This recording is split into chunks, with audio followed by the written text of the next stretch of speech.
¿Te acuerdas que habíamos dejado en tumores? Vamos a la parte... ¿Te escuchan? No escuchan de acá atrás, Gustavo, podés usar el micrófono. Pero si me puedo prender.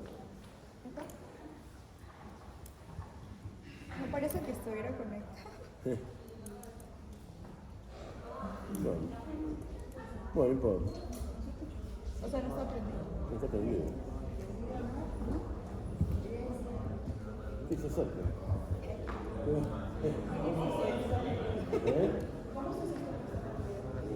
Ah, pero parece que la repente está apagada. No, no, cuidado.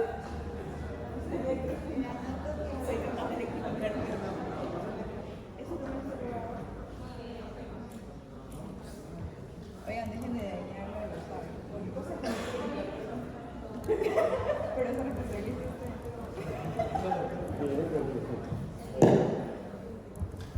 Ahí está. Gracias. Bueno, yo. Ahí escuchan. Bueno. Vamos a. Ahí hemos dejado en tumores. Hemos visto carcinoide, cáncer, de hígado, todo eso que se acordarán. Vamos a tratar, ahora vamos a ver la patología benigna y vamos a empezar con la hemorragia digestiva. Miren, ustedes habrán estado en la guardia y hay que ver por qué hay una hemorragia digestiva. ¿Cuál sería el primer método que utilizan? Ni idea. O sea, clínicamente, ¿cuál es lo primero que piden? Supongamos que está bajando el hematocrit. Entonces, decís, ¿qué estudio de imágenes le harías? Sí. Yo primero haría una ecografía, a ver si hay sangre en el abdomen. Y hay veces que no tenemos sangre en el abdomen y tenemos que descubrir de dónde viene esa sangre. El método que más se utiliza, o tiende a utilizarse ahora, es la cápsula. Uno toma una cápsula y ven por dónde sangre. La mayoría de los métodos tienen que estar sangrando para poder ver. Entre ellos la tomografía computada. Que en este momento se está utilizando bastante, tenemos que hacerla con contraste endovenoso. Y cuando lo hacemos sin contraste, vamos a ver que la sangre es más densa que el contenido. Le podemos hacer con contraste endovenoso y ver por dónde está sangrando. Pero para eso tiene que estar sangrando bastante para poder, igual que una angiografía. Aquí tenemos un caso, fíjense, está sin contraste. Cuando ven la imagen sin contraste ven que hay un aumento de la densidad a nivel del ciego y del hilo terminal. En un tiempo arterial, ese es el hilo terminal y ese es el ciego. ¿No se escucha mejor? Me vieron que no cambia. Bueno. Y cuando vemos más tardío ya vemos como hay extravasación de contraste hasta el ciego. O sea, son todos casos que hemos tenido nosotros, ¿no? Lo importante es saber que la tomografía computada es un método bastante bueno para ver hemorragia digestiva. ¿Es el método principal? No, pero ustedes saben, tenemos entre el duodeno y el colon tenemos un montón de zonas oscuras, que no podemos ver, salvo con la cápsula o una tomografía computada. Antes hacíamos la angiografía para ver si estaba perdiendo 1,5 mililitros por segundo, la podemos ver. Pero acuérdense que la tomografía computada es un método bastante bueno para verlo. De todas maneras, nosotros hemos visto pacientes con sangrado y en el momento con tomografía, entero TC, todo, y lo hemos encontrado y la cápsula a veces es la que nos determina cuál es el lugar de sangrado. Siempre y cuando no está obstruido el paciente, ¿no? Cuando está obstruido el paciente, no se le puede dar la cápsula, por varios motivos. Uno, que pierden la cápsula para no sale nunca más y es carísima, y otra porque no van a ver desde la obstrucción para más adelante, ¿no? Entonces, vamos a ver un poco de obstrucción del hígado, que creo que es algo que vemos todos en la guardia o en las clínicas donde estaremos trabajando, ¿no? Lo más importante es que ya casi no se usa. La verdad que para mí se sigue sirviendo mucho, pero se ha dejado de usar mucho la tomografía, la placa simple de abdomen, ¿no? Si hicieran placa simple, la recomendación es que sea de pie y acostado. Porque uno que nota es que le hacen siempre la placa de pie. Entonces vemos los niveles hidroaéreos, vemos el aire libre, pero no vemos todo el intestino, porque donde se hace el nivel para abajo no vemos nada. Entonces, de pie y acostado nos va a permitir ver todo el intestino. La tomografía simple, la verdad que es posiblemente el método que más nos ayuda en este momento para ver dónde está la obstrucción. Cuando nos da posibilidad, hacemos la entero-TC. En una obstrucción, yo no le daría agua, ni le daría nada al paciente, porque ya está distendido. Donde está, antes de la obstrucción, se va a estar el líquido, y eso lo utilizamos para hacer la enterotomografía. Una vez que tenemos el líquido, inyectamos contraste y vamos a ver perfectamente ahí la zona de obstrucción. Vamos a ver algunos casos. ¿Y cuáles son las causas? Bueno, tenemos una persona grande, 70 y pico de años, que ha sido operado, la primera causa son las bridas. Bueno, tenemos neoplasias, Crohn, hernias, cuerpo extraño. Vamos a ver algunos casos. Abdomen de pie acostado. Bueno, no voy a pedir que me expliquen porque no lo van a hacer, pero bueno, estás acostado y estás de pie. Si nosotros viéramos nada más que de pie, nos perderíamos todas estas asas de intestino, que tienen las paredes gruesas, el signo famoso del reboque, que hablaba de engrosamiento de las paredes por edema, etc. Y cuando hacemos lo de pie, bueno, tenemos los niveles hidroaéreos, que es lo que estamos viendo. Siempre de pie y acostado, como un tórax, frente y perfil. Esto va de pie y acostado. Bueno, hay muchas causas que estuvimos enumerando y vamos a ver algunas con las imágenes. Es una tomografía computada. En realidad hemos empezado con el tránsito de delgado. ¿Alguien se anima a decir que tiene ese tránsito delgado? Tiene imágenes tan características, pero que creo que no las han visto porque en este momento no se hacen tránsito delgado. Pero ustedes fíjense, está hecho con hidrosoluble. Porque si nosotros pensamos en no hay una obstrucción, nunca hay que darle bario, porque no sacamos nunca más. De hecho, cuando está hidrosoluble, ¿cómo? No dije nada. Entonces estamos viendo todas las asas de yeyuno, de ilion, y acá vemos una zona donde no se llena, ¿ven? Y estas imágenes que parecen como un acordeón. En realidad está el intestino metido dentro del intestino, y es esta tomografía. Fíjense que todo el intestino, esta es la imagen clásica de la imaginación, donde la grasa y los vasos se meten dentro de la trasa intestinal. Entonces, con una placa simple podemos sospechar los niveles hidroaéreos. El tránsito delgado no se utiliza más porque en realidad con una tomografía computada podemos ver mucho mejor no solo la zona de obstrucción, sino si hay complicaciones. Vamos a ir viendo imaginaciones. ¿La ecografía es buena? Es excelente para la imaginación. Sobre todo que uno es como una extensión de la clínica, porque dónde está el dolor, dónde se palpa, y ahí ponemos el transductor y vemos una imagen que parece un riñón. ¿Por qué parece un riñón? Porque la grasa es blanca. ¿Se acuerdan la grasa que veíamos antes? Esa grasa que en tomografía es negra, en ecografía es blanca. Entonces sabemos perfectamente bien que hay una asa dentro de otra. Es invaginación.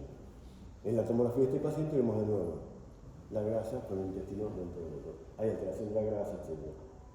Pero la invaginación, la ecografía, posiblemente es el primer método que utilicemos. No sé si es el guardia o no, pero en un abdomen agudo, y lo primero que van a pedir es la ecografía, ya no te piden más la placa. ¿Sí?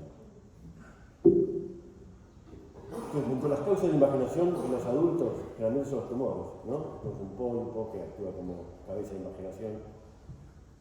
Hay otra causa de invaginación, que generalmente es en gente joven, que son los síndromes de mala absorción. O sea, no que un paciente celíaco se acusa dolores cólicos que aparecen y desaparecen. Si nosotros hicimos la ecografía en ese momento, seguramente veríamos varias zonas de invaginación. Fíjense acá, por ejemplo, un asa dentro de otra asa, acá otra asa dentro de otra asa. Se hacen múltiples invaginaciones. Esta es otra, fíjense cómo el asa se está metiendo dentro. O sea, causas de invaginación sí tenemos. En un adulto, la cabeza de invaginación, que es un pólipo, un tumor. Pero no se olviden que en gente joven puede observarse, sobre todo en las enfermedades celíacas, que hay y múltiples. A veces vemos hasta 2 y 3 en el mismo paciente. En los chiquitos generalmente son invaginaciones son idiopática que se está viendo acá. Muy bien.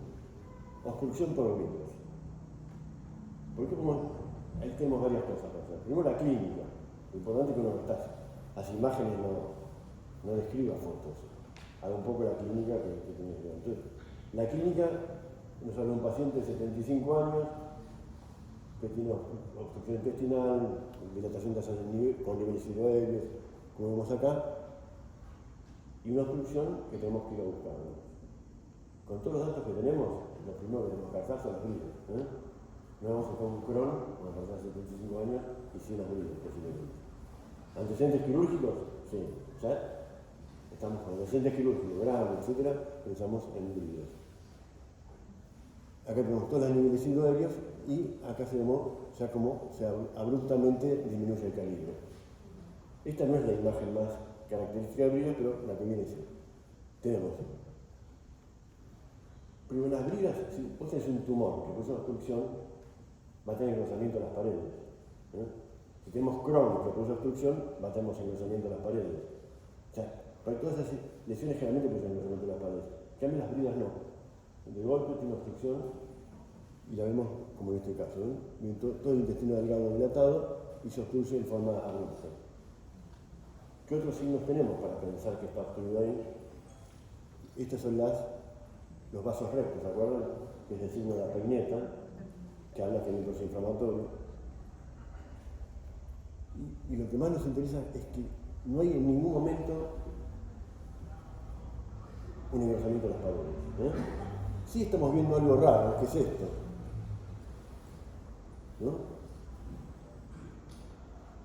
No está operado en momento, no es una cirugía actual, entonces no es una gasa.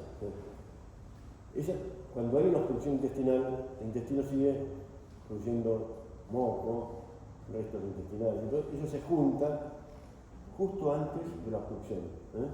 Es un signo, entonces no ve eso y lo va a buscar. Entonces uno va a buscar eso y va a encontrar que ahí nomás está la obstrucción. Entonces, acuérdense que uno hace una tomografía y previo a la obstrucción vamos a ver contenido líquido heterogéneo con moco que parece esta materia fecal. Como este es otro paciente que tiene una brida, fíjense también, no hay engrosamiento de las paredes, ¿verdad? Pero tenemos justo antes de la obstrucción ese contenido en migas de pan, todo lo que quiero. En la cirugía se ve, bueno, es bien característica, ¿no? Ahí está la briga.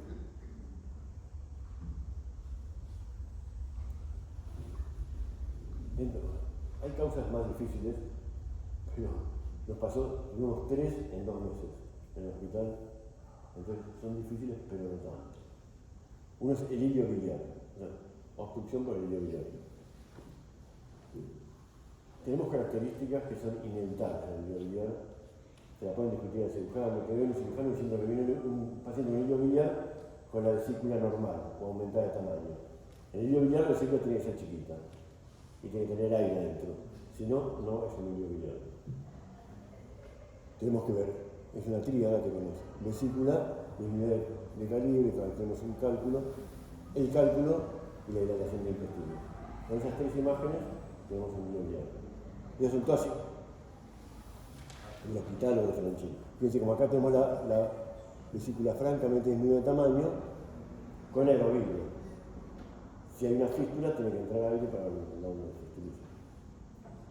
Este fue un paciente también, como ves, la ecografía se diseñó una mujer con náuseas, con vómitos, diabética, pero bastante joven. Le hacemos la ecografía y vemos el estómago lleno de líquido y una imagen ecogénica con sombra acústica en topografía y modelo. La verdad es que videos despistados. No podíamos ni ver la vesícula de chiquita que estaba, entonces hicimos la tomografía computada y vimos que esto que estábamos viendo nosotros es este cálculo acá. Imagen densa. Tenía otro cálculo y tenía 3 cálculos que al final los unieron y se dieron cálculos. O sea, las fístulas no es una patología no tan habitual, pero existe. O sea, tenemos que estar conscientes de que podemos ver esto. Bueno, siento que la clínica Esta paciente fue operada en una cirugía bariátrica, ¿no? Y enseguida, después de la cirugía bariátrica, los pacientes de cirugía bariátrica al año hacen hernias internas. Que se complican, ¿no? Y nosotros tenemos ahí en la clínica un grupo que hacía mucha cirugía bariátrica, y ellos decían que en 2,4 de los pacientes hacían hernias internas, pero tenía que pasar un año. La verdad que era así. Vos ves el paciente que hace un año se había operado, distendido, y teníamos los signos de la hernia interna que no las vamos a nombrar con nombre. Acá este paciente fue mucho más temprano, y lo que vimos que a través, en la cirugía, se había producido una obstrucción, se había producido una hernia y una hernia encarcelada. O sea, tenía 2 puntos de obstrucción. Una dilatación del intestino, entonces otra causa. Pero nos acompaña mucho la química del paciente, ¿no? Esta es la hernia encarcelada, ¿no? Lo difícil era convencer a los que hacían la cirugía bariátrica de que había pasado antes de un año. Además, con ellos habíamos trabajado en conjunto y hemos visto mucho que operaron al año y se hacen la laparoscopía y se corrige. Bueno, este es otro paciente. Tiene todos los signos que podemos buscar en el intestino delgado para la patología. Dilatación del delgado la tiene. Tiene, acá como en niveles celulares, también. Paredes engrosadas, también. Y acá tenemos como un vólvulo. ¿Lo ven? Si tuviéramos todas las imágenes, veríamos que hay un vaso que da toda la vueltita. Y nos llama la atención una cosa. Está obstruido, a punto de partir un vólvulo. ¿Qué diferencia hay entre esta asa y el asa esta? Una refuerza y la otra no refuerza. O sea que se volvuló y se necrosó. O sí, puso una isquemia. Otra diferencia es que esta no refuerza y esta tiene aire en las paredes. Se llama neumatosis intestinal. Entonces tenemos una obstrucción producida por un vólvulo, por una invaginación. El paciente tenía, esto que estamos viendo ahí es grasa, tenía un pólipo, un lipoma, que actuó como cabeza de invaginación, se invaginó, se volvió, se necrosó. O sea, si uno ve estas imágenes, tiene que acordarse los signos del vólvulo, de la isquemia y de la invaginación. Bueno, postquirúrgico también. Si un postquirúrgico se dilata, es lo mismo que el anterior. En este caso tenía una hernia interna, pero a través de la fase transversal, ¿no? Pero si estamos en la guardia, mucho más comúnmente vamos a una hernia común, inguinal, que produce obstrucción. Esta es una hernia inguinal que produce obstrucción, pero no es tan común. Porque produce obstrucción, pero no hay asas de intestino involucradas. Bueno, esto es. ¿No? Ahí tenemos todo el peritoneo alterado, ¿no? La grasa alterada se dirige hasta la región de la ingle, del lado derecho, vemos los vasos entrando y vemos, si me deja el aparato, acá hay una hernia. Esa hernia tiene vasos ingurgitados, alteración de la grasa, y está descrito como hernia de epiplón. O sea, la que se metió dentro de la hernia es el epiplón. Al dar las vueltas del epiplón, se necrosa. Y nosotros lo palpamos con o sea, todos estos pacientes que los hemos visto, entonces, pues un poco la historia, todo lo demás no lo veo en el libro. Lo importante es que esta hernia la podemos palpar, es muy dolorosa, y vemos que no hay asas intestinales dentro de la hernia, sino que hay epiplón. No la podemos reducir, y bueno, cuando lo operan ven toda esta necrosis del epiplón, que está negro, o sea, son todas causas de obstrucción. ¿Cuál van a ver más comunes según donde trabajan? Si trabajan en un lugar donde hay muchos viejitos, verían que en un lugar donde hay gente más joven, por ahí hernias inguinales, obstrucciones por tumores, etc. Entonces, en la patología obstructiva todavía sigue siendo la tomografía el método ideal. Nos puede ayudar la ecografía, nos puede ayudar la placa central de abdomen, pero la tomografía es ideal. Resonancia, si se la rompe el tomógrafo, pero no es el método ideal para ver la obstrucción. Bueno, isquemia intestinal. todos habrán visto alguna isquemia intestinal. La del hígado es mucho más severa que la del colon. ¿Se acuerdan cómo es la distribución de la irrigación que hemos dicho? La sintomología es muy aguda. La radiografía siempre es inespecífica. Vemos dilatación de las intestinales, podemos ver aire, como aire en el sistema porta, pero raíz no la placa simple. Pero sí que vemos en la tomografía computada es mucho más interesante. Sí o sí lo vamos a hacer con contraste endovenoso. ¿Se acuerdan la que vimos? Al hacerle con contraste vimos que hay masas de intestino no viables, o sea que están ingeniadas. Tenemos distintos tipos de isquemia. Isquemia pálida, si vos tenés una obstrucción arterial, va a ser isquemia pálida, o sea, esa zona no se va a irrigar. Y además va a tener la pared bien finita. Parecido transitorio es que se recupera. Ahora, cuando se recuperó esa isquemia, la sangre vuelve rápidamente a la isquemia, o sea que va a ser más densa. Entonces, no es que siempre tiene que estar sin vascularización, puede ser más densa. Bueno, interrupción hay, por ejemplo, obstrucción a nivel venoso. Y ahí vamos a ver las paredes mucho más engrosadas porque hay infiltración venosa. Todas estas cosas que parecen muy en el aire o muy teóricas, realmente se ven, las tenemos que ir a buscar. La neumatosis intestinal, que en medio ya vimos alguna, ya directamente te confirma que es una isquemia. Bueno, también podemos peritonía, interstitis, todos signos que podemos ir a ver. Vamos a ver algunos casos, como para que nos queden. Este es un paciente con unos buenos años que tiene disección de aorta. La aorta con contraste disecada. La disección se extiende hasta la mesentérica superior. ¿La ven? La mesentérica superior. Y empieza a obstruirse la mesentérica superior con ese trombo que tenemos ahí. Esa obstrucción hace que se produzca una isquemia. Entonces, nosotros cuando hablamos de una isquemia, a lo mejor tenemos que seguir todas las bases y tratar de ver cuál es el causante. En este caso, una obstrucción de la mesentérica superior y tiene otras patologías de este paciente asociadas a ese proceso isquémico o la disección de aorta. Que bueno, que es una isquemia a nivel del riñón, ¿no? ¿Ven? Es una línea bien recta, bien delimitada, con isquemia renal. Este es el mismo paciente que vimos antes, que no solo tiene isquemia renal, sino también una esplénica. O sea que estaba comprometido el tronco celíaco, la arteria mesentérica, todo por la disección de aorta. Entonces, cuando tiene disección de aorta, buscamos eso. Y fíjense, estas son asas de intestino que casi no le vemos las paredes, muy finitas. Esta es una normal con las paredes refuerzo de contraste. Ya tenemos la arteria mesentérica, las paredes que refuerzan el contraste. Acá esa no, las patologías no refuerzan. Son finas y un montón de lesiones isquémicas acompañando. Está más fácil.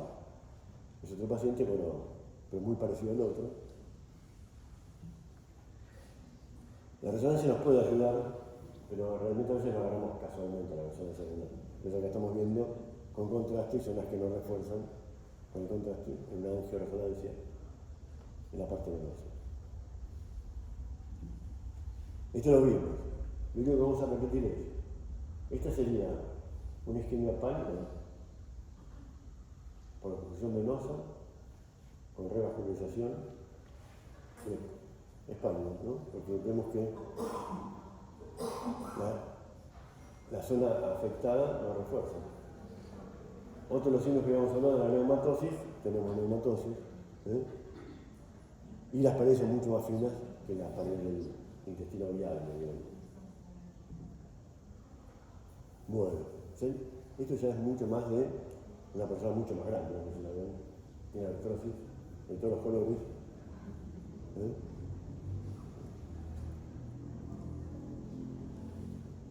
Y estamos viendo.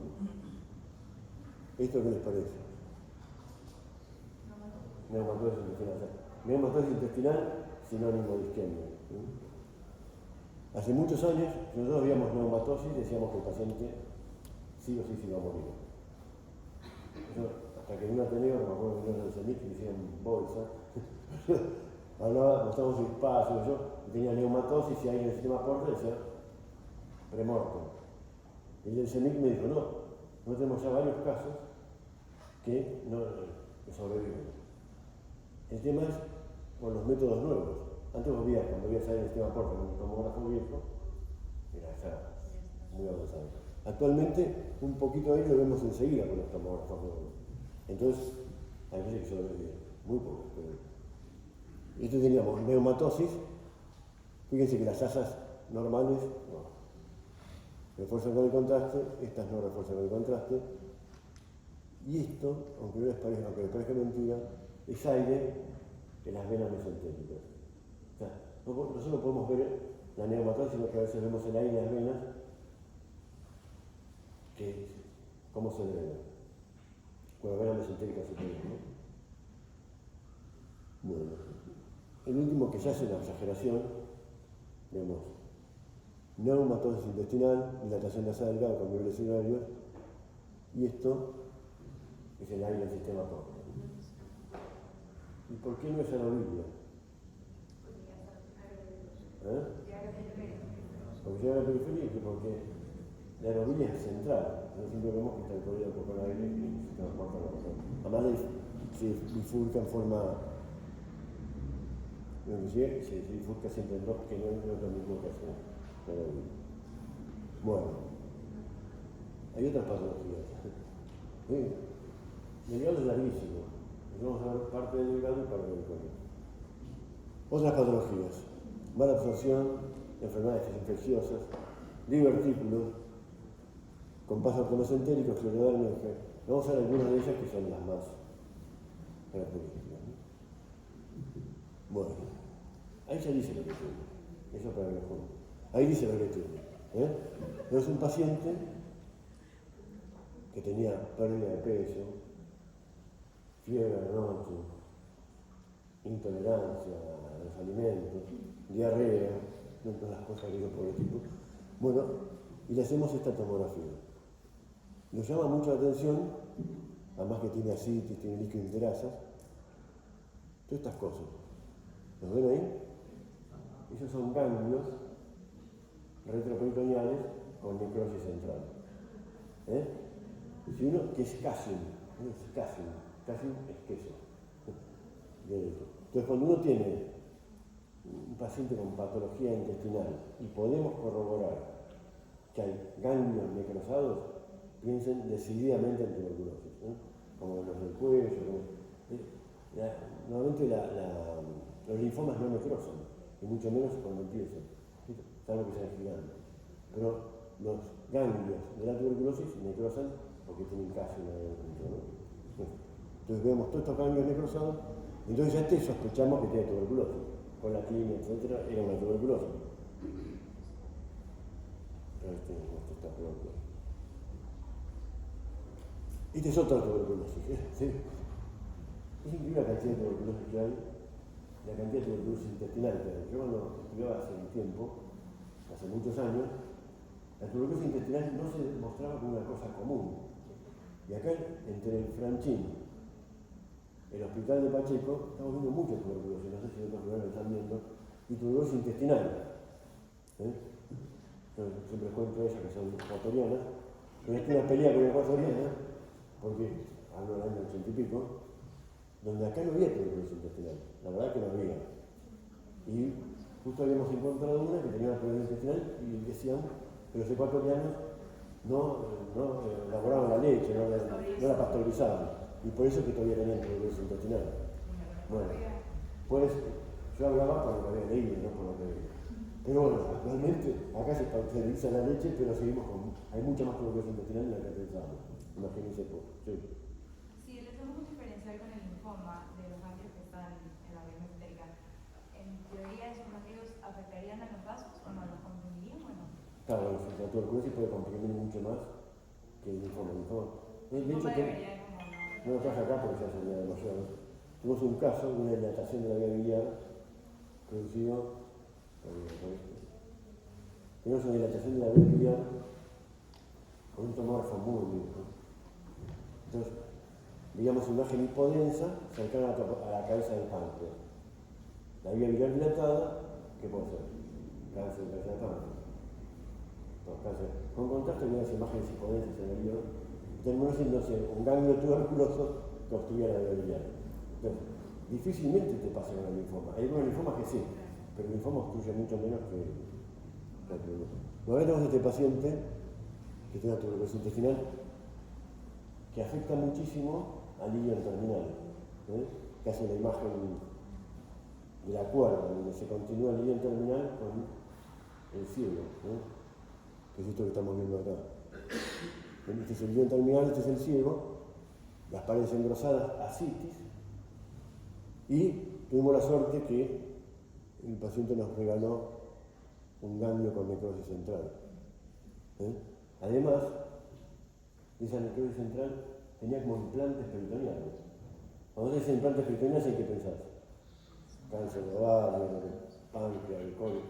En realidad, hay muchos implantes peritoneales producidos por tuberculosis, por sífilis. En este caso, ¿ya? Tuberculosis, que hacía pequeños implantes. La diferencia entre unos y otros, que vemos con el tiempo y haber visto bastantes, es que el cáncer de ovario produce mucho más compacta los implantes. Los implantes le decimos mental cake, ¿no? La torta de los dedos. Y también se produce con tuberculosis y eso, pero los implantes son mucho más chiquitos. Igual nos ayuda a toda la clínica y todo eso, ¿no? Bueno, además es el masculino. Una cosa que se ve, que estamos viendo, también lo vimos mucho con los que hacen bariátrica, que adelgazan, se afina el ángulo entre la mesentérica y la aorta, ¿no? Al afinarse ese ángulo, colapsa la segunda porción del duodeno y produce dilatación de la mesentérica, que hace tanto el duodeno como el estómago. Que es el caso de esta chica. Fíjense, este es el ángulo, medimos la C, esta es la aorta y esta es la arteria mesentérica. Cuando es menos de 23 grados, hablamos de hay una disminución del compás mesentérico. Bueno. Fíjense que está muy disminuido el compás mesentérico y por acá tiene que pasar la segunda porción del duodeno, o sea que la obstruye. Ya tiene varios signos, pero sepamos que existe. Este fue un caso que, digamos, en los casos habituales los podemos ver en cualquier libro. Este es un paciente con un Crohn. Hay en el Crohn que ya hemos visto, que se acordarán, uno de los estadios o subtipos del Crohn era el perforativo o fistuloso. Cuando fistulizan, también producen engrosamiento de la pared. Producen engrosamiento de la pared, producen dilatación de las intestinales y obstrucción. Y en este caso tuvimos la suerte de que estaban obstruidas las del intestino y una fístula al colon. Entonces, la colitis ulcerosa realmente no obstruye. El Crohn sí pues tiene el subtipo obstructivo, fistuloso. Vamos a seguir uniendo. Bueno. Este estaba esperando el colectivo y se desmayó. No sé si era porque tardaba mucho o porque me sentía mal. Pero fíjense, si ven esa imagen, algo raro tiene. Nadie se anima así y la verdad que es difícil hay que acompañarlo con la sintomatología del paciente. Como dijeron ahí, también le había bajado el hematocrito. Entonces tenemos un paciente que había bajado el hematocrito, que se desmayó, tomaba aspirina, mucha aspirina. Y acá estamos viendo, fíjense la densidad de esto. La segunda porción del duodeno es mucho más densa, a ver sin haber tomado contraste, que el resto del intestino porque tiene sangre. Entonces, a veces el sangrado, como no sé por qué se pasó acá esta imagen, el sangrado lo podemos ver con una placa simple. ¿Fin? No. Fin de delgado. Qué suerte, ¿no? Pero no tanto en Victoria. Porque ahora tenemos que ver si es que puedo sacar esto acá.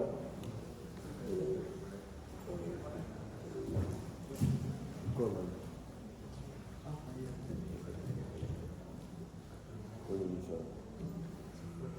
Bueno. Si ustedes piensan que el colon es más corto, están solos. Es un dónico corto, ¿no?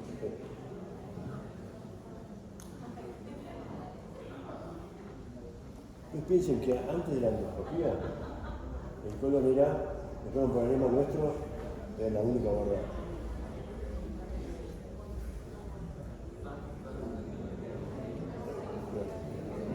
Entonces, las cosas van cambiando rapidísimo, ¿no? Hasta un tiempo que no hace tanto, el estudio del colon por enema, la cualquier patología de colon, abdomen simple, colon por enema. A partir del uso de la endoscopía, que se hizo muy generalizada en la década del 90, vos llegás a una clínica y te hacen endoscopía alta y baja hasta ver qué tenés. Casi se dejó de hacer muchos estudios digestivos, ¿no? Pero también llega, y el colon es muy importante para el estudio del intestino grueso, el colon por enema. Pero por suerte, alrededor de eso tiene un montón de otras técnicas, ¿no? Las vamos a ver acá. El colon por enema sigue siendo importante, sí. Bien hecho. El tema es que hay que hacerlo muy bien, que estar muy bien preparado, y ya casi nadie hace colon por enema, entonces nadie sabe hacerlo. Y los hacen muy mal en los lugares. No es que uno diga porque uno creció en la época que los japoneses hacían todo de contraste y está muy bien. Vamos a ver algunas patologías. Vamos a ver primero lo que a ustedes les encanta, que es la anatomía. Si nosotros tenemos una perforación del ángulo hepático, vamos a tener una lesión intraperitoneal, ¿no? Si tenemos una lesión del colon ascendente y descendente, vamos a tener lesiones retroperitoneales. Y del recto, no hay por retroperitoneal porque va a ser subperitoneal. Pero fíjense que importante es saber qué es intra y qué es extraperitoneal. Porque según la lesión que tengamos, vamos a tener ahí el retroperitoneal o intraperitoneal. Tiene 5 capas, o 4, ¿no? Si juntamos la mucosa con la muscular de la mucosa, como todo el tubo digestivo. Tenemos mucosa, muscular de la mucosa, que pertenece a la mucosa, submucosa, muscular y serosa, como todo el tubo digestivo. ¿Por qué es importante conocerlo? Bueno, porque sobre todo los tumores, vamos a ver cuál es la capa que está afectada.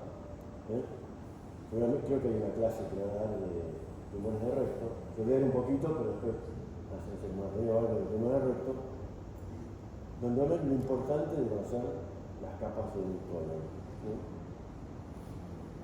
La irrigación está todo sacado, o sea, el lugar de internet, pero es muy interesante, porque la irrigación del colon es doble, con la mesentérica inferior y la mesentérica superior. La mesentérica superior, que irrigó todo el delgado, nos irriga hasta la mitad del colon. El inferior, con el colon izquierdo, y acá hace la arcada riolana. Estas anastomosis del colon derecho y izquierdo son muy importantes, porque es donde va a haber isquemia. El sigmoide y el recto están irrigados muchas veces por ramas de las ilíacas. Pero si vos tenés, y se drenan por ramas de las ilíacas, si vos tenés un cáncer de recto, ¿dónde van a ir las metástasis? Al pulmón, porque estamos hablando de la circulación sistémica. Entonces, salen por la venas al pulmón. Si vemos un cáncer de sigmoides alto, seguramente va a ir al hígado primero, porque sale por las venas que son ramas de la porta. Esas son las capas.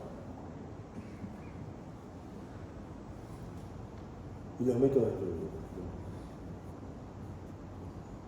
Yo creo que hay que usar todos los que podamos, o los que tengamos a mano. Hoy hay muchos que tienen tomógrafo con múltiples detectores y patología para poder usar el tomógrafo con múltiples detectores, por ejemplo en un hospital, en una clínica, en un sanatorio, en mucha internación. Ahí vamos a usar más seguramente el tomógrafo. Hay lugares donde no hay tomógrafo disponible para hacer eso, y haremos el colon, el abdomen, la placa simple abdomen. La radiografía simple, ahora vamos a ir viendo, colon por enema con contraste simple. No, creo que no se debe salvo en los casos en que controlas el postquirúrgico. Un paciente que tiene que tiene un hilo de colon, que tiene una cirugía en el sigmoides, le tenés que hacer el colon con todo el contraste, para decir trabasaciones, para ver a qué distancia están los cabos.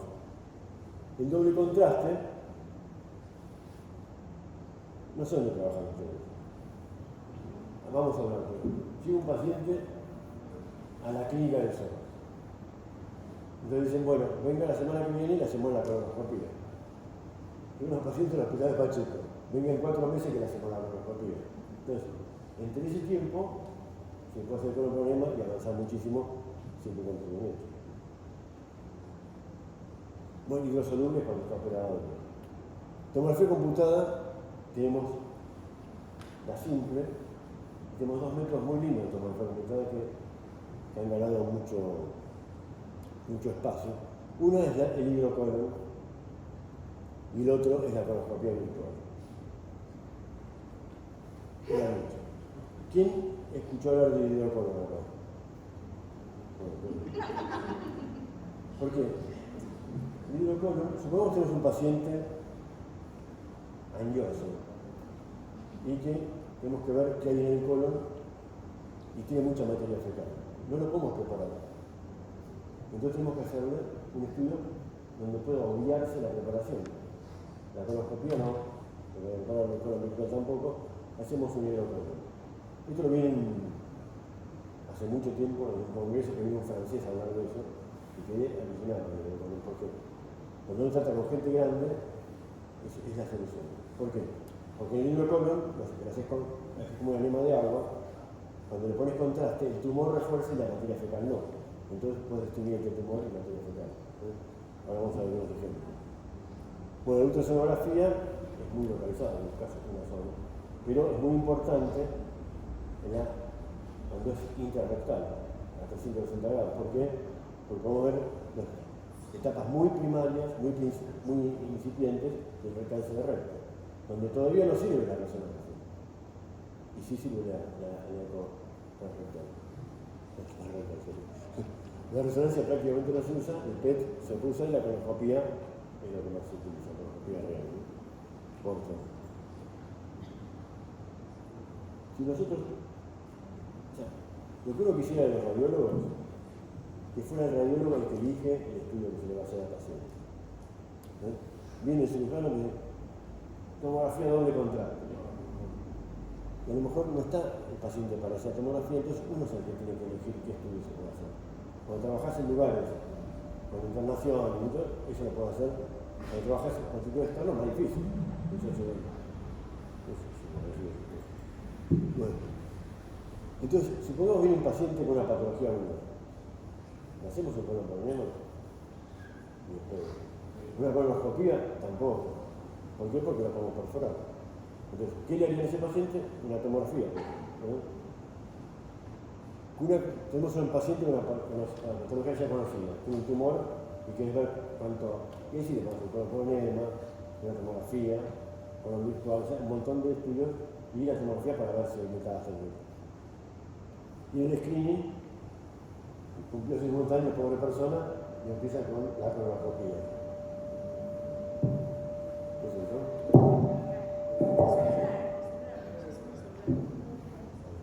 Empieza con la colonoscopia. Hay veces que no se puede hacer tan fácil la colonoscopia, entonces los americanos sobre todo empezaron con el colon virtual. No sé si han visto el colon virtual, la verdad que es un lindo estudio, es muy, para los pólipos es muy bueno, siempre y cuando tenga 10 milímetros para arriba, pero por más lindo que sea, vamos a tener un problema, no vamos a la biopsia, ¿no? Pero sí vamos a ver el resto del colon, del abdomen. Entonces en el screening podemos usar el colon virtual. De hecho, han hecho hasta un CIRAX. Está el VIRAX, el TIRAX, el LIRAX. Han hecho un CIRAX para el colon virtual. Pero, bueno, 2 pacientes que tienen patología colónica. ¿Qué les parece? Ahí abajo ven. Este primero, fíjense que tiene todo el colon dilatado.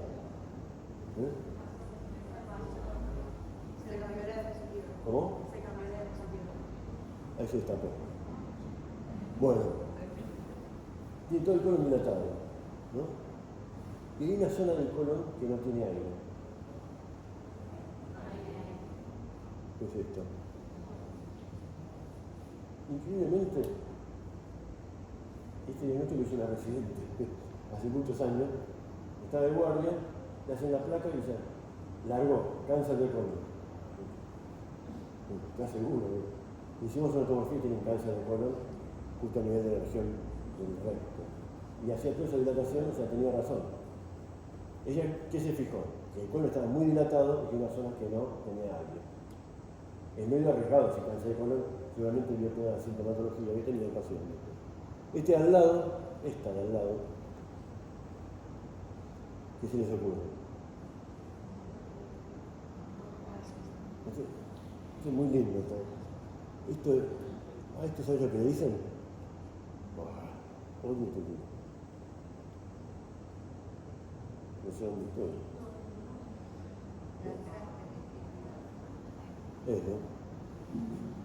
¿No?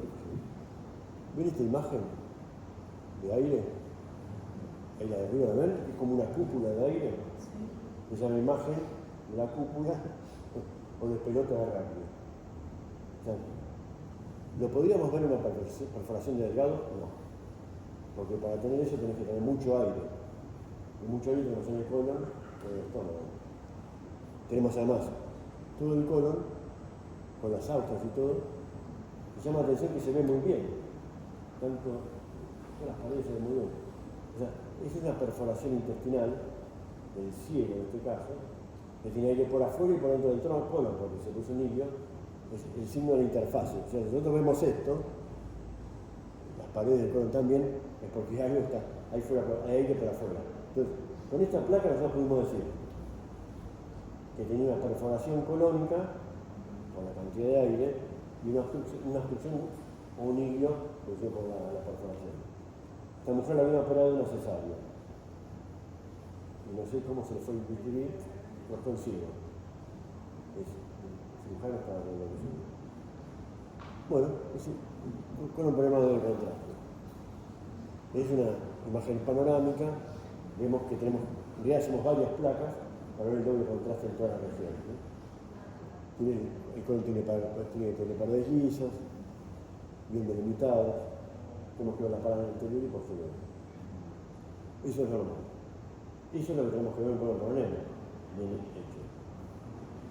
Y es otro colon problema con contraste hidrosoluble. ¿Se acuerdan que hemos dicho contraste hidrosoluble? ¿En qué caso lo haríamos? Y si no tenemos otro método, en el caso que sospechamos que hay una perforación, una obstrucción, etc. Porque hidrosoluble se absorbe solo. Y acá estamos viendo el recto, acá vamos al sigmoide donde no se extiende, y de ahí del sigmoide sale un trayecto fistuloso, lo ven ahí, que va hasta la vagina. Entonces, una diverticulitis perforada. Pero me lo puedes poner varios. Ahora en este momento te le haríamos una tomografía de una resonancia. Hidrocolon. Entonces, le ponemos agua como una enema. Y decir la cantidad de materia fecal que tiene todo esto es materia fecal, todo esto es materia fecal, pero lo que refuerza es el tumor. El tumor refuerza, nos deja una imagen central, el tumor refuerza, nos deja una imagen central, periférica, y no solo vemos eso, sino que veamos metástasis en hígado. Y el otro método que estábamos contentos de utilizar es el colon virtual, que es como una colonoscopia. El paciente tiene que estar bien preparado, vemos elevaciones mucosas, vemos divertículos, con las mismas patologías que podemos ver con una colonoscopia. El problema es que esté bien preparado, que está bien preparado, que no es un problema, para nosotros es muy probable. Pero no lo haríamos en el caso agudo. Nosotros hemos hecho esto en pacientes que, o sea, este que parte del colon es, sabemos que es el transverso. ¿Por qué? Porque es triangular. Después buscamos la válvula cecal, todo lo mismo que hace el endoscopista lo hacemos nosotros. La ecografía. Yo creo que la ecografía sirve muchísimo, pero insisto como en el delgado. Para hacer, en la ecografía lo que tenés que buscar es dónde está no se trata la lesión, dónde está el dolor, y ahí elegís el transductor, porque todos ustedes habrán visto ya sigmoiditis, habrán visto divertículos complicados, todo eso se ve con la ecografía. En este caso, el paciente tenía una obstrucción, se le palpaba algo en el flanco izquierdo, y vemos una masa. ¿Me escuchan? Ahora sí. Gracias. Bueno, entonces vos tenés una extensión de la clínica. Paciente con una obstrucción, se le palpa algo en el flanco izquierdo, le hacemos una ecografía y en este caso vemos esa masa. Así como vimos en el otro, la invaginación, esa masa muy probablemente es más alta que ancha, igual que los tumores de todos lados del cuerpo, no sigue la línea, puede ser un tumor. En el de al lado es un paciente internado en el hospital por una neumonía, le da antibióticos de todos los colores, hace una colitis membranosa. O sea, tiene toda la clínica como los acompaña. Paciente con neumonía, con mucho antibiótico, colitis membranosa, que tiene una imagen característica que es esta, ¿no? Es líquido interasa, esto es la mucosa engrosada y esto que queda ahí adentro es el músculo. De forma córnea, se ve mejor para la tomografía. Nosotros este paciente podemos decir, con la ecografía, con la clínica que veíamos, que podía ser una colitis membranosa. Tienen que aislar, por supuesto, el clostridium. Bueno, resonancia magnética. Estamos usando todos los métodos que podemos utilizar. La verdad que para el resto del colon se puede utilizar, pero no es mejor que los otros métodos. Y entonces al tipo metió una hora ahí adentro, o media hora como que. Entonces para el recto es el mejor método para hacer la estadificación. Vamos a ver después. Y tiene múltiples. ¿Qué es lo mejor de la resonancia con respecto a los otros? Que podemos diferenciar los tejidos. Entonces, podemos diferenciar el tumor de la pared. Podemos hacer distintas secuencias que actualmente se están utilizando, que son las secuencias, además de dinámicas, de la perfusión, de la difusión. Entonces, ya deja de ser puramente anatómico para hacer también algo funcional. Entonces, en este caso teníamos una paciente donde vemos el recto, una masa que va más allá de la serosa. Podemos en el sagital, podemos medir la extensión del tumor, de acá hasta acá, el compromiso de la grasa perirectal, esa en tomografía lo vemos. La ecografía transrectal, el problema es que es muy local, no va mucho más allá de la serosa. Vemos los ganglios que tenemos en la grasa perirectal y si nos quedan dudas, le hacemos la resonancia. La difusión.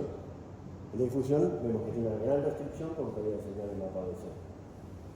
Tenemos que usar la difusión con un índice B muy alto, de 1500 a 2000. Si no, trae falsos positivos. Bueno, esa es la introducción del colon. Vamos a ver, una hora. Yo siempre tardo una hora, vamos a estar una hora y 10 minutos. Bueno, me canso yo, ¿no? Yo sé que ustedes se cansan, pero yo también.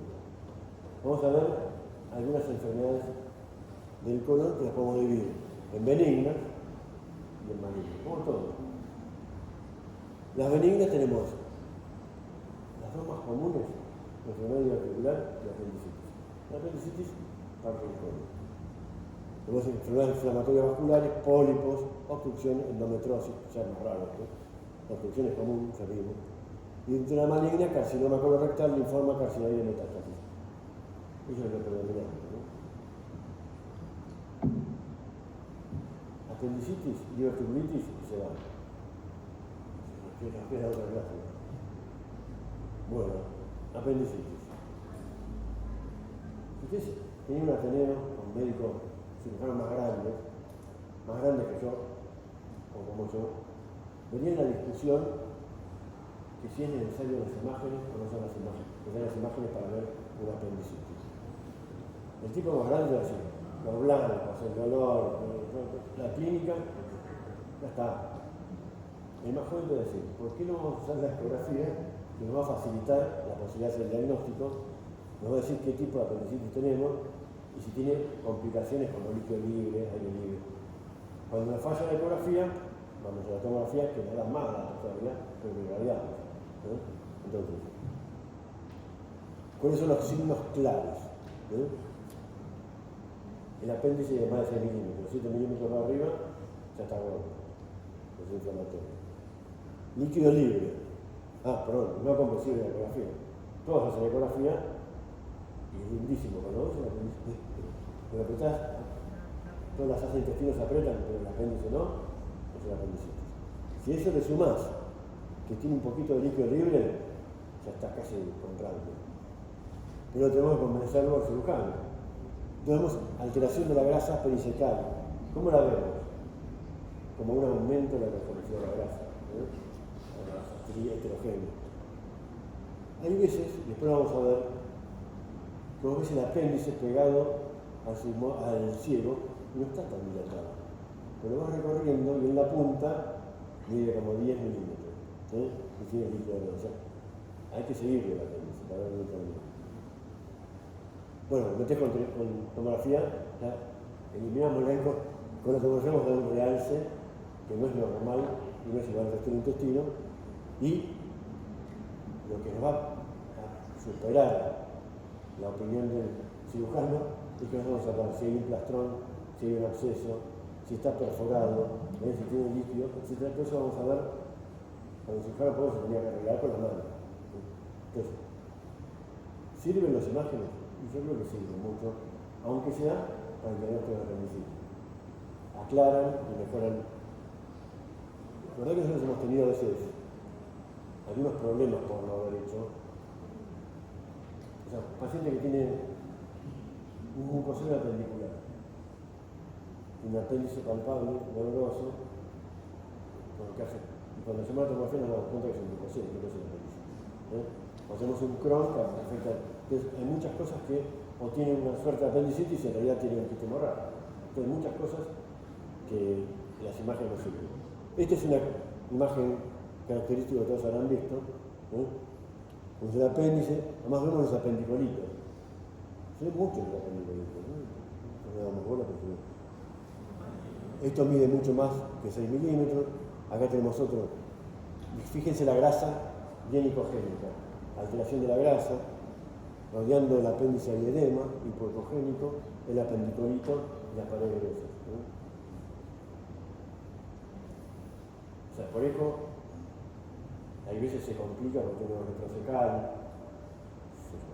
No todo es tan perfecto. Cuando uno muestra los libros se ve el apéndice hermoso, a veces se nos complica. Se nos complica y quieren saber por imágenes que tienen, hacen por la tomografía. Es muy fácil la tomografía. A veces no tenemos. Este es el apéndice, vemos las paredes gruesas, edema de la submucosa, alteración de la grasa y engrosamiento de la fascia. Si hay una apendicitis, que hay monosa. Fíjense qué lindo vamos a ver el engrosamiento de la fascia y esta alteración de la grasa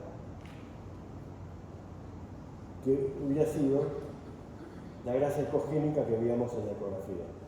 La misma grasa ecogénica que vemos en la ecografía, en la tomografía la vemos ahí, así. Bueno, acá, ¿se acuerdan lo que habíamos dicho, no? Estos pacientes como este paciente tiene una imagen tubular con paredes gruesas, edema alrededor, y en la punta de la lesión un engrosamiento localizado. Entonces, es una apendicitis con engrosamiento rectal. Tenía líquido libre, en este caso tenía múltiples, tenía colecciones, etc. Siempre usamos, yo siempre empiezo con el convex, hago todo el abdomen, y es el líquido libre, y ya, una vez visto con el convex la fosilera derecha, le hago de nuevo con el lineal, que nos da mucho más especificidad. Bueno, tenemos otro paciente que tenemos el apendicolito, la respiración de la grasa, etc. Esto, por ejemplo, en este caso, es interesante porque yo creo que tiene una apendicitis, tiene apendicolito, pero además en este caso tenemos una perforación. Tenemos el aire periapendicular. O sea, el cirujano va con otra cara. Acá vemos lo mismo, fíjense el líquido libre y las burbujas arriba. Ese día estamos corrigiendo los exámenes de los residentes de la provincia, ¿no? Y las preguntas las hacen en la provincia, ¿no? Están centralizadas. Muestran una placa de abdomen y entonces dicen, ¿qué podría decir esta placa de abdomen? Primero dicen que está aquí y está abajo, no importa. Dicen, no se ve el psoas. ¿Por qué no se ve el psoas en la placa de abdomen en la apendicitis? A ver si tenemos la misma opinión. En realidad, antiguamente pensábamos que tenía una apendicitis, tenía líquido y nos borraba el psoas. En realidad, se borra porque vos tenés apendicitis y pones así. La pulsión antálgica te borra el psoas del lado del dedo. O sea que hasta ese punto se le especifica la placación. Progresión como pregunta en el examen diciendo que había líquido, que no entiendo. Bueno, lo entiendo porque lo vemos acá, ¿no? El líquido realmente no recorre todo el psoas para borrar. Bueno, este paciente tenemos, este es otro. O sea, siguió avanzando, estaba perforada y ahora tiene líquido libre. Acá está el apéndice con la perforación y el líquido libre. Con contraste, vemos el apéndice, la perforación y el líquido libre, el engrosamiento de las fases, y yo creo que en un tiempo más tardío veríamos el engrosamiento del peritoneo por la peritonitis. Vamos rapidísimo. Diverticular. Dentro de las inflamatorias comunes de la enfermedad diverticular. Esto ya lo saben todos. Donde entra el vaso al colon, donde entra el vaso es la zona débil. De tanto hacer fuerza, sale como un globito que es el divertículo. Eso sería casi común en una persona de más de 50. Y a veces son espículas, antes decían estado prediverticular, son divertículos. Después podemos ver divertículos, ahí dice 2 centímetros, yo he visto divertículos hasta de 10 centímetros, gigantes, creo que tengo una placa ahí. Pero lo normal es que sean sacos que no se pegan a 2 centímetros. ¿Sí? Son ovoides con bordes lisos. A veces hacemos una tomografía y están en defecto de relleno en medio, porque tiene materia fecal. ¿Sí? Se llama fecalito. Y puede estar en cualquier lado del colon. ¿Dónde han visto más divertículos ustedes? Sigmoides. Decían antes que los divertículos sigmoides eran los que más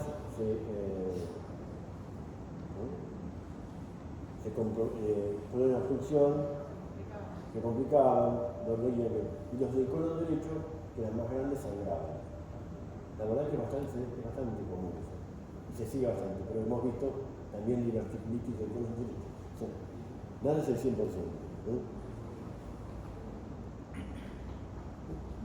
Eso podemos dividir.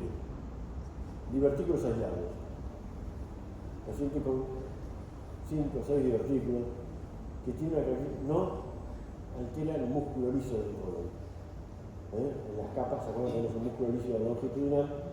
Si vos tenés un divertículo que ya tiene un cierto grado de inflamación, el músculo liso se retrae y hace una imagen de acordeón.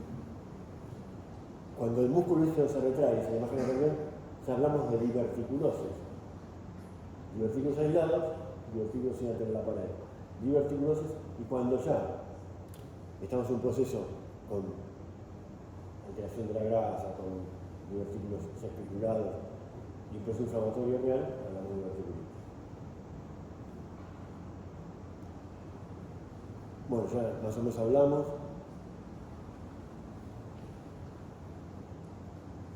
Llega la guardia, un tipo que tiene fiebre, calafrío, ¿no? Fiebre, dolor en fosilitis izquierda, 70 años, constipación o diarrea, ¿qué le hace? Una placa, ¿no? Puede dar datos inespecíficos, tal vez no sea una placa, porque en una zona donde no hay aire. Yo daría una ecografía, como primer dato. Como vas directamente donde tiene el dolor de proceso inflamatorio, vas a ver los divertículos se ven bárbaros, se ven muy bien, se ve la pared engrosada, se ve el airecito del divertículo que hace una sombra y puedes ver el líquido libre. Si tiene acceso también lo vas a ver. Entonces, no tenés que hacer nada invasivo, ni colonoscopia, ni colonoscopia, nunca una colonoscopia un tipo de diverticulitis. No, yo he visto hasta perforados por diverticulitis también. Bueno, entonces la tomografía o la resonancia, nada invasivo. O la ecografía. Porque estamos en solución. El problema de la tomografía se repite siempre. Que radiamos al paciente. Igual podemos usar tomografías con baja dosis, realmente, porque necesitamos un detalle muy importante. Hay un hallazgo que es muy temprano en la tomografía y es el divertículo denso. Uno de los pacientes sin contraste, en una tomografía y vemos que en el sigmoide hay un divertículo denso. Ese divertículo denso nos está hablando de que hay una hiperemia en ese divertículo y posiblemente sea uno de los primeros signos de la diverticulitis que va a tener. Entonces, cuando uno hace una tomografía simple, un montón de divertículos y uno o dos divertículos densos, suponemos que pueda llegar a ser una diverticulitis. Y vos tenemos cambios de la grasa parapólica, que es muy parecido a cualquier proceso inflamatorio, es alteración de la grasa, que es la alteración del tejido graso, abscesos, burbujas líquidas, o sea, podemos ver todas las complicaciones. Bueno, divertículo. En el colon por enema, un saco que se llena de barrio. Muy fácil. Otros sacos que se llenan de barrio o que salen de la luz intestinal. Por ejemplo, en este está por fuera de la luz intestinal. O sea, el saco lo vemos por fuera de la luz. Los que están afuera se llenaron de barrio y vemos con una imagen suspendida. Esa es una diverticulosis, porque todavía no tiene una imagen. Este tiene una imagen, ven como está como es un acordeón en el colon, en cambio el otro no tiene ninguna alteración.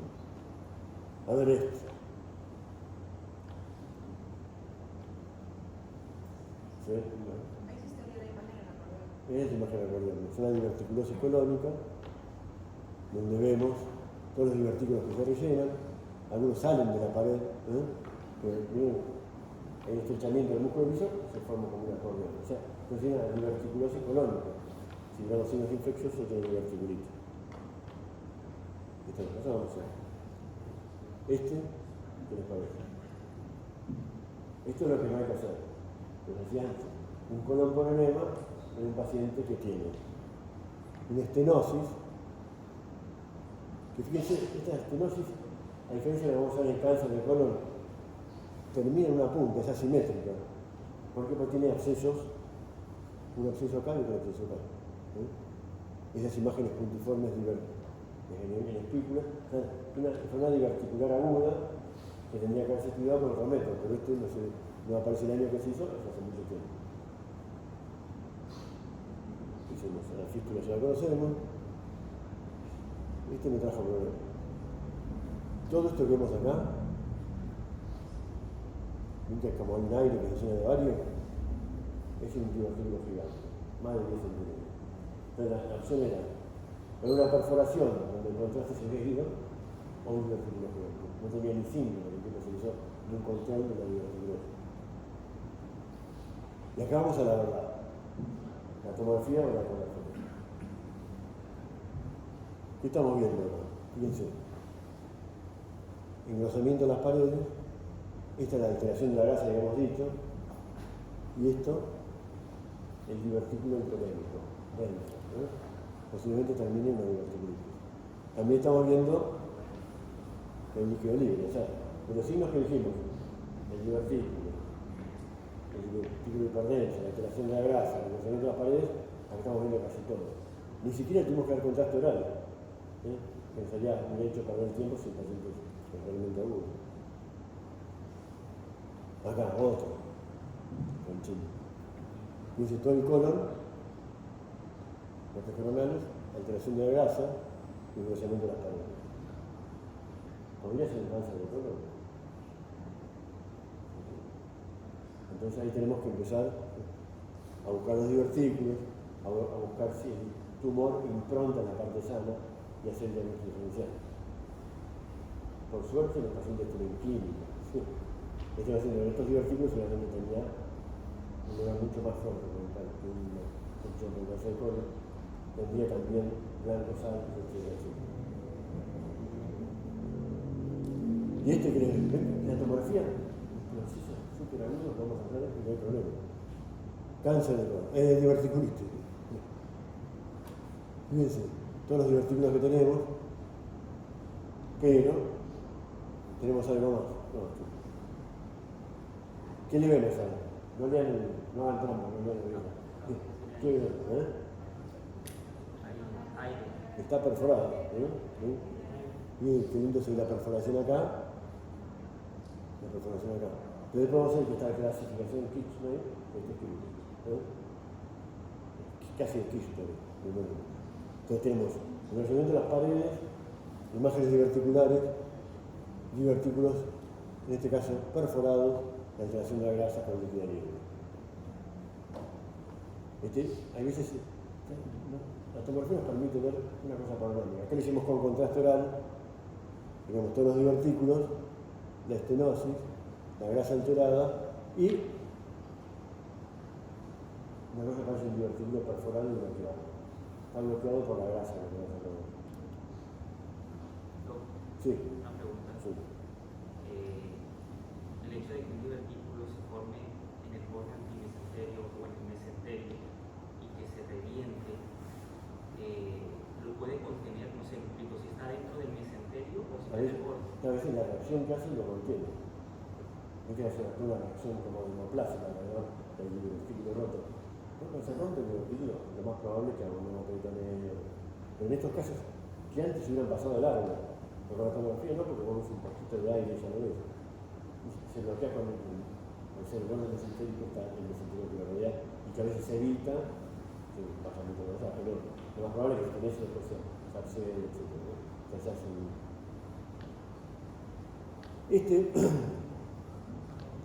usamos la resonancia para los divertículos, salvo que se le rompa el tomógrafo. Entonces, ya tenemos el tomógrafo roto, hicimos una resonancia y vimos que tenía esta imagen. ¿Qué les parece? Un acceso. Entonces, no se usa, pero sí nos sirvió mucho para que tenga acceso diverticular con toda la grasa. Pues acá vemos perfecto la grasa, ¿no? La grasa sucia, el lanzamiento de la fase. Cuando empezamos, ¿qué dijimos? Utilizamos el método que tenemos a mano. Si no tenemos tomógrafo, haremos ecografía. Si no tenemos la ecografía, en este caso, como tenemos mucha plata, en el hospital de Pacheco, cuando andamos resonador hicimos una resonancia. Pero bueno. Y esto lo van a ver los cirujanos y van a decir, ¿qué quiso el tema? Bueno, 0, que es una articulitis clínicamente moderada. 1, inflamación pericólica, la que más vemos, limitada. Esto es conservador. Inflamación, pero ya con absceso. Cuando tiene absceso, ¿qué haces? Es conservador o un drenaje percutáneo cuando es mayor de 2 centímetros. Está lindo cuando viene el cirujano y le discutís con él, porque algo que tiene, a veces estamos con la cosa. Pero ganan ellos con lo que ven. Cuando tiene una peritonitis, es cirugía. En realidad, acá yo creo que falta una, que es cuando tenés una diverticulitis repetitiva. El paciente tuvo la tercera diverticulitis, y es quirúrgica, pero no está dentro del tránsito. Listo. 10 minutos de vídeo con forma. Es un tema muy largo, hay muchas imágenes. Creo que les recomiendo ver imágenes, porque toda la clínica más o menos la saben, y tener en cuenta la anatomía. Así que bueno, nos queda, creo que la semana que viene. ¿Me quedan? Sí. Parte de la patología del colon, esta cáncer del colon, inflamatoria, pólipos. Acá está, lo que viene es lo que el radiólogo lo tiene que poner así en alerta, porque tenemos que encontrar la patología temprana. Dijimos, A partir del colon por vena se redujo mucho el cáncer de colon cuando el programa de contraste. Y el cáncer, no es tan común ver cáncer de estómago. A partir del celiac hasta el doble contraste se redujo también mucho. Chile, Japón, ellos lo tenían como un estilo argentino, que tiene mucho más tratamiento. Entonces, el radiólogo tiene que encargarse de ver una patología temprana. Cuando es viejo se la demasiado. Bueno, nos veremos hermano.